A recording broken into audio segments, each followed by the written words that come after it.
Hi, everyone. I'm back. I'm doing an interview with Brian Chesky from Airbnb.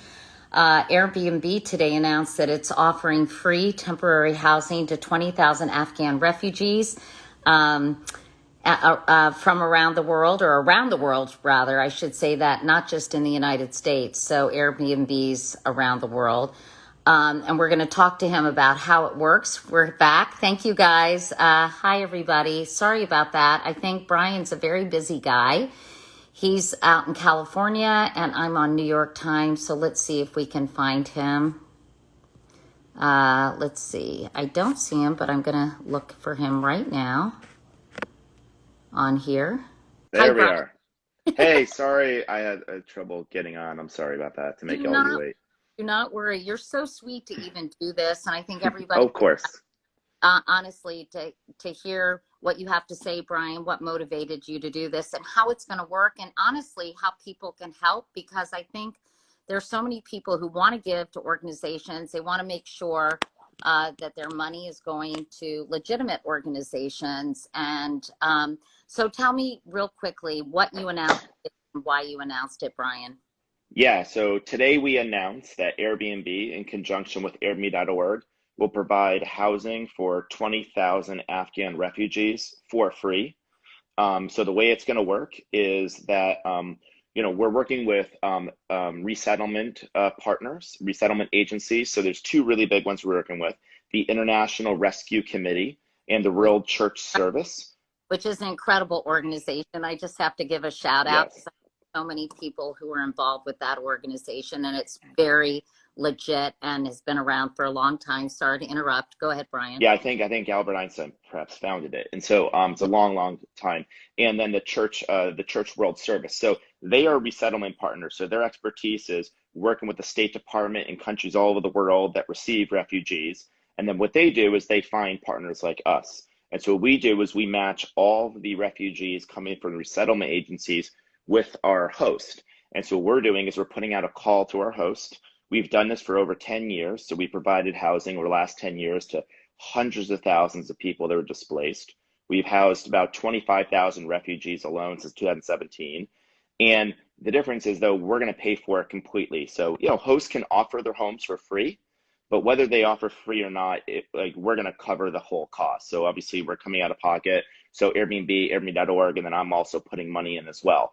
So that's how the whole system works. We'll provide housing in any country in the world where a host is willing to offer housing, and we have a partner that can provide it. So it's not just limited to the United States. Hopefully this will be in hundreds of countries. We're in 220 countries and regions. So where do you expect, Brian, the greatest need, and what countries? Because as you said, you're in many countries, but what are you seeing where the greatest need is at this point? Well, probably here in the United States. I don't have a definitive readout. Over the weekend, the way this kind of all came about is, we provided housing for about 200 refugees. Even that logistically was a little bit of a lift. And so we had 200 refugees here in the United States in cities like Cleveland and cities all over the country. And we started really obviously getting an indication that there were so many thousands more people that would need housing, but we didn't want to make a commitment if we didn't feel like we could fulfill the commitment. So we worked over the weekend. I worked with my co-founder, Joe. Joe's obviously my co-founder. He also helped really create Airbnb.org, which is really the arm, that the 501c3 that provides the housing. And so we worked over the weekend to figure out, can we actually logistically pull this off?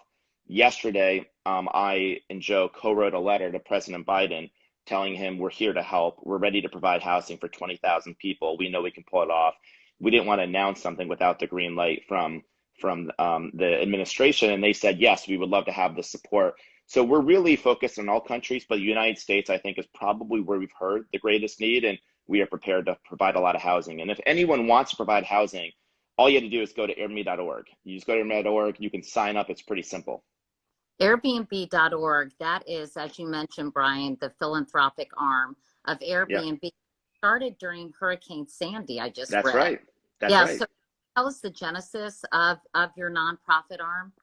Oh, yeah. So it's great. So I think it was 2012, if I'm not mistaken, Hurricane Sandy was maybe October 2012. Obviously, there was this huge storm. It displaced a lot of people in New York. And so we started getting messages about people that had lost their home or were displaced from their home. One day we get an email from a host in New York City. Her name is Shell. I think she lived in Brooklyn. And she said, I've read about all these people that need housing. I'd like to house them in my home, but I don't need to charge money. I'm happy to host them for free. Well, at the time, we required you to charge money because any free authorizations seemed like a scam, like you would go around the platform. So we had to like kind of modify our platform to even be able to accept free reservations. We did it, and that became the open homes program, which is providing housing for those in need. It was initially for disasters. I remember before I started Airbnb, Hurricane Katrina had happened, and I always thought to myself, if something like this ever happened again, there's no reason for thousands of people to be stranded if thousands of other people want to provide housing. You just need a platform that can match them. We already built that platform. So over the last 10 years, we've focused on providing housing. The majority of people we've housed are displaced because of a natural disaster. But 4 years ago, we started working with the International Rescue Committee and other organizations to be able to take in refugees. Refugees is a little bit typically heavier lift than disaster displacement because they're kind of more permanently displaced. And so you have to, the housing need is typically a little bit longer. But that's how it started. Now, we created the 501c3 last year before we went public because we thought, I always thought of going public as like, it's a kind of putting like a cake in the oven, you start baking it. And so you kind of don't want to change the ingredients after you put it in the oven. So I thought like, if we're going to go public, I want the world to know that there's this other part of Airbnb, Airbnb.org. And so that's what we created. So a lot of people are asking, and I'm curious, Brian, how long do you provide housing? And do you work with other agencies and organizations that can help sort of with the whole resettlement process? Because obviously, this housing isn't indefinite, and there has to be all kinds of a whole process of if these individuals hope to stay in the United States or in other countries where you might be housing them. So how does that work?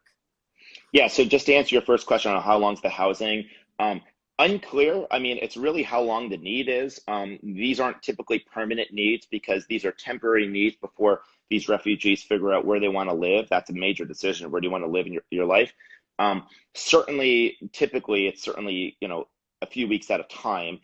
But the reason we didn't put out a dollar commitment of how much this whole effort's costing us is because we actually don't know how long the housing is. So we don't actually know how expensive this is going to be. But we're going to go where the need is. We're going to provide housing for as long as people need the housing.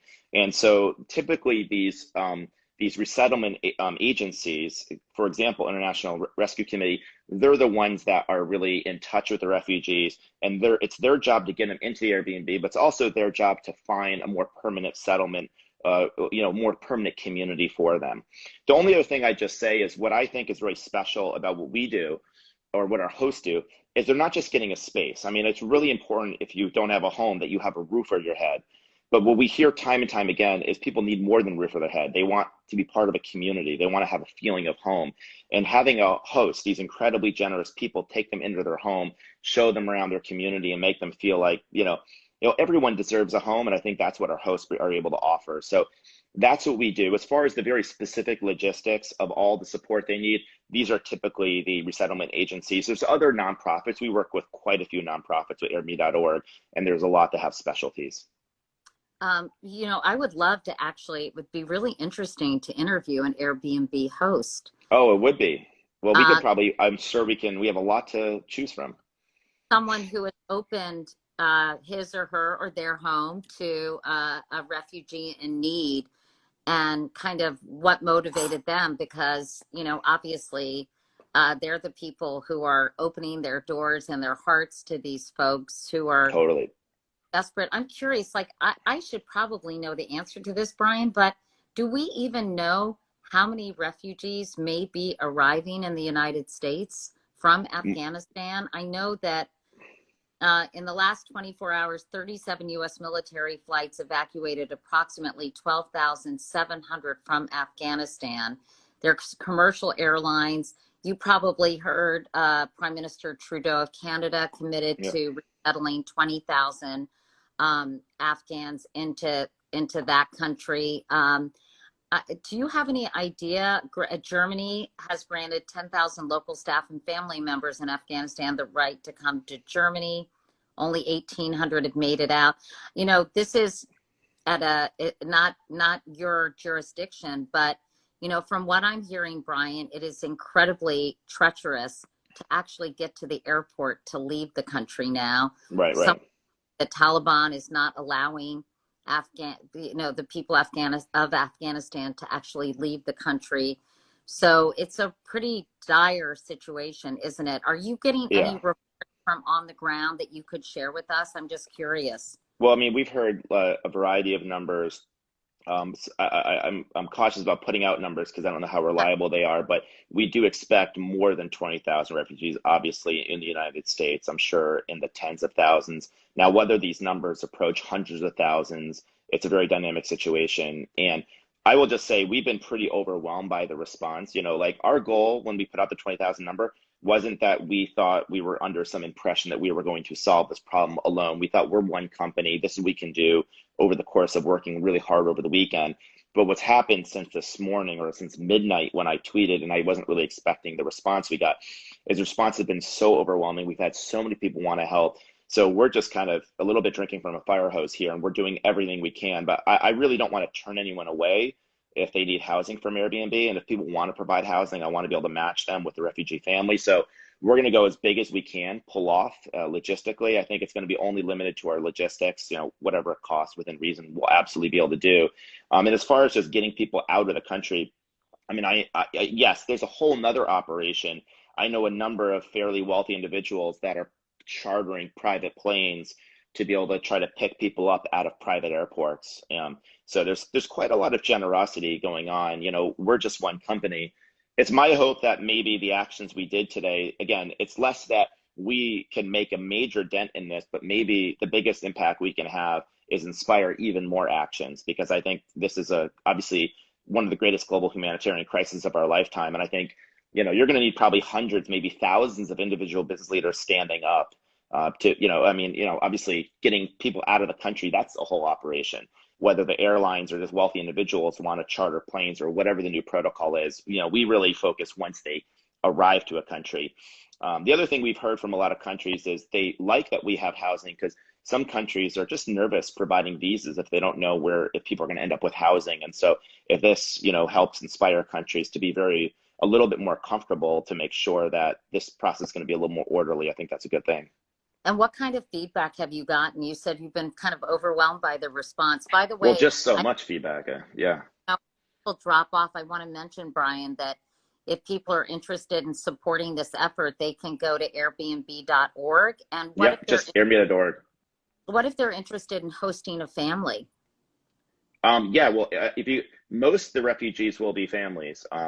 So if you're interested in hosting a family, you just go to .org. You can sign up right there, and we try to make it really simple. So there's a button, become a host. You click the button, and then there should be a workflow to be able to host a refugee family. Almost all the refugees are families, as far as I can tell.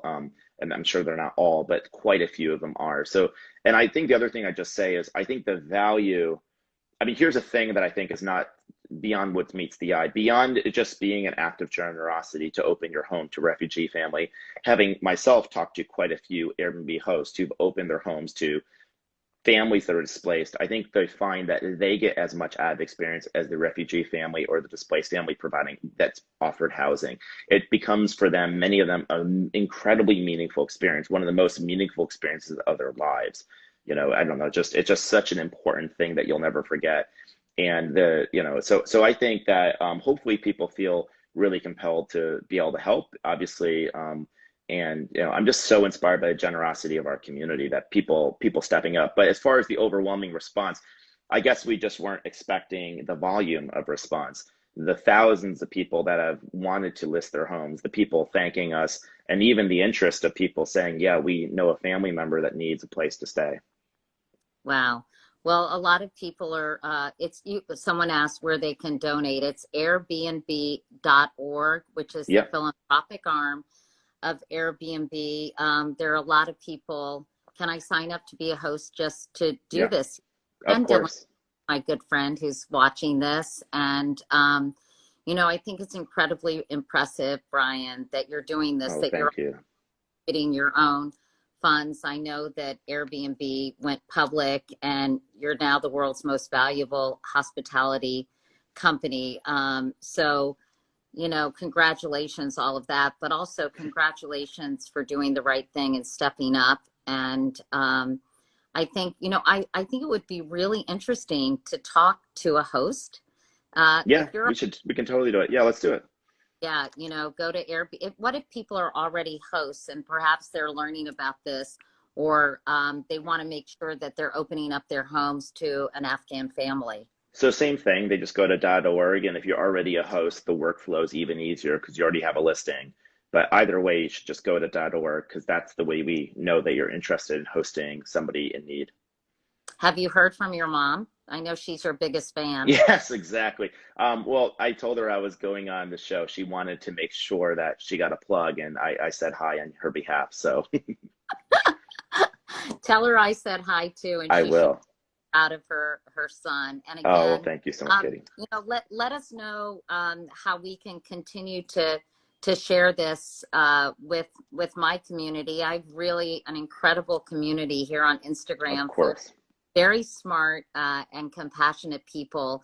And maybe you could arrange for me to talk to a host and an Yep. Afghan family who's just arrived when they get a little settled. Oh, that's an interesting question. Someone asked, are these people who are being resettled from Afghanistan, are they COVID negative? Because obviously, let us not forget we're in the midst of a pandemic and we want to protect the hosts and the family members. Yeah, I don't have all the details, but I'm quite sure that these resettlement agencies, they do quite a bit of screening. And so it's their job to make sure that a family who receives them is comfortable. I would presume that information like that would be part of what would be shared with the host family. And I just want to mention again, just because it's important, the two organizations with whom you're working, the IRC, the International Rescue Committee, which is a fabulous organization. The second one, my friend Amanda Haas said, they're a fabulous organization too. What is the name of that? Because I also think people could donate to those organizations as well. Church World Service. Church World Service. Yep, Okay. another resettlement agency. Yep. I know you got a busy schedule, a lot going on. Thanks for making time to talk to me, Thank Brian. you.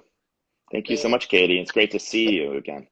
See you, and let us know how it's going and if we can be helpful in spreading the word about any of this too. I appreciate it, and I appreciate everyone watching. Thank you for the support. Thank you for considering this obviously quite dire situation. But again, it's we can make the best out of a pretty bad situation and rise to the occasion. And I just appreciate everyone for considering it. All right. Thanks so much, Brian. Great to Thank you, see you. Katie. Thank you, everyone. Okay, bye, everyone. Bye.